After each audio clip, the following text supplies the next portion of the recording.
आपका? I am introduction is Lord Shiva, okay, understand जी। कहा जाता है हाइड्रोजन टू ऑक्सीजन, पानी वही है जो बाप बनाए, बाप वही है जो ब्रह्म बनाए, मेटेरियल वही, टेस्ट हुए, लैंग्वेज फर्क है, भाषा फर्क है, चीज़ वही है। उसको ब्रह्म कहिए, उसको श्री कृष्ण कहिए, उसको शिव कहिए, उसको राम कहिए, चीज़ वही है, लेकिन समझने का तजुर्बा अलग अलग होते हैं। अलग अलग है, ये बात बिल्कुल सत्य कही महाराज जी। लोग जो है जैसे मंदिर में जाते हैं तो वो सोचते हैं दुर्गा जी बड़ी है, शंकर जी बड़ी है, गणेश जी बड़े हैं, तो व्यक्ति भ्रम में पड़ जाता है कि बड़ा कौन है। तो बाकी में आपसे जानना चाहते हैं बड़ा है कौन, किसकी पूजा करें? शिव के बिना शक्ति नहीं, शक्ति के बिना शिव नहीं है। तो आदि गुरु शंकराचार्य ने कहा है जगत गुरु नमस्तुभ्यं गुरु नमः गुरुवे नमः। जब यह सृष्टि आरंभ हुआ तो आदि शक्ति से ही, शास्त्र कहते हैं इस बात को, हाँ। शास्त्र कहते हैं कि आदि से ही निर्मित होते हैं जी। तो माँ तो दुर्गा के समान होते हैं और दुर्गा का पूजा करते पूरी जानकारी हो, तो जानकारी की निश्चल प्रेम। अगर प्रेम माँ दुर्गा में निष्ठा है आपको तो पूजा हनुमान की तरह होनी चाहिए, मीरा की तरह होनी चाहिए। तो फिर माँ तो माँ ही रहते हैं, पुत्र आगे बढ़ जाते हैं, तो माँ तो सर्वस्व होते ही पुत्र के लिए। तो इसमें शक्ति एक ही है, सबको व्यापक होते हैं, इसमें बड़ा छोटा नहीं होता है। अच्छा अच्छा अच्छा महाराज, आप जो महाराज ये भोले बाबा के यहाँ इतना सुंदर ये स्वरूप लेके चल रहे हैं। भोले का अर्थ होता है कि भोले के वो नाम है 1800 रूप में। शिव, ईश्वर, परमेश्वर, परमात्मा, लक्ष्मी निधन, पार ब्रह्म परमेश्वर, अतोषो महामृत्युंजय कालेश्वर, इसीलिए भोले एक नाम है। महाराज जी मेरा तो रोंगटा खड़ा कर दिया आपने। चलिए आप साधारण से आप लग रहे हैं और इतना ज्ञान छुपा छुपा करके बैठे हो आप, और इतने साधारण भेष में आप लग रहे हो। महाराज जी एक थोड़ा छोटा सा प्रश्न है, लोगों में आज एक शंका बनी हो क्या परिवार में शिवलिंग हमें रखना चाहिए, और रखना चाहिए तो कितना बड़ा रखना चाहिए?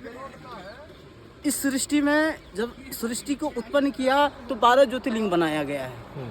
तो आप 4 दिशा में 12 ज्योतिर्लिंग को निर्मित किया गया, और मानव की शरीर है आपको, तो आपको शिव को पूजा करनी चाहिए, शिवलिंग प्राण प्रतिष्ठा करके रखनी चाहिए, और शिव को ईश्वर के रूप में आप पूजा करिए, शिवलिंग रखनी चाहिए। आप घर में शिवलिंग रख सकते हैं? आप घर में एक कक्ष बना करके रखिए, आप कक्ष बना करके रख सकते हैं, अपना जिस में सो रहे हैं, अरे कक्ष तो होता है ना जी, प्राण प्रतिष्ठा करेंगे तो कक्ष बना करके रख सकते हैं, उसमें आप अनुष्ठान पूजा कर सकते हैं। अच्छा, उसमें कोई दिक्कत नहीं है? कोई दिक्कत नहीं है। महादेव ही एक ऐसा देवता है कि सारी दुख को निवारण करने, अगर दुखों से निवारण होना हो तो शंकर के पूजा करेंगे तो निवारण हो जाएंगे, संकट खत्म हो जाए।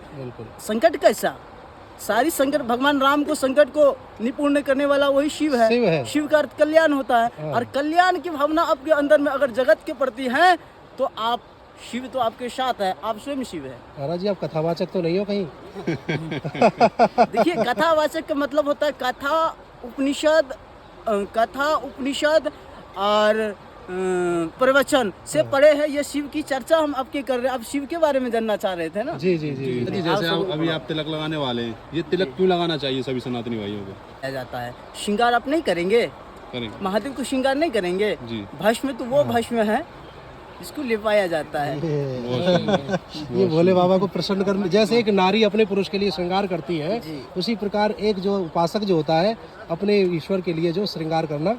देखिए अगर पत्नी नारी अगर पति को कहेंगे कि जी फलनवा के पापा आप मार्केट जा रहे हैं, कहेगा जी तो पीला वाला साड़ी लेते हैं, तो लाल वाला नहीं लेकर के आएंगे, पीले वाला, क्योंकि प्रेम में प्रवाह होते हैं। देखिए ठीक उसी प्रकार से शिव से प्रेम हो जाएंगे तो आपको प्रवाह होने लगेंगे। लेकिन वही पत्नी नया नया आते हैं तो आप उठाते हैं, लेकिन जैसे पुराने हो जाते हैं वो पत्नी तो आपको रिन्यूअल करने लगते, ए फलनवा के पापा उठिए ना। ठीक उसी प्रकार से वो शिव की ओर जाएंगे, उस कृष्ण उस राम की ओर जाएंगे तो आपको रिन्यूअल करने लगता है। तब तो चादर ओढ़ के सो जाइए, वो महादेव खुद ही उठा देंगे। हरा हरा अद्भुत आनंद इस गंगा नदी के किनारे पर संत मिलन और शिव और गंगा का अद्भुत मिलन हमने देखा। भोलेनाथ के भगत यहाँ लगे हुए हैं, गंगा मैया के भगत यहाँ लगे हुए हैं, बहुत ही अद्भुत आनंद आया।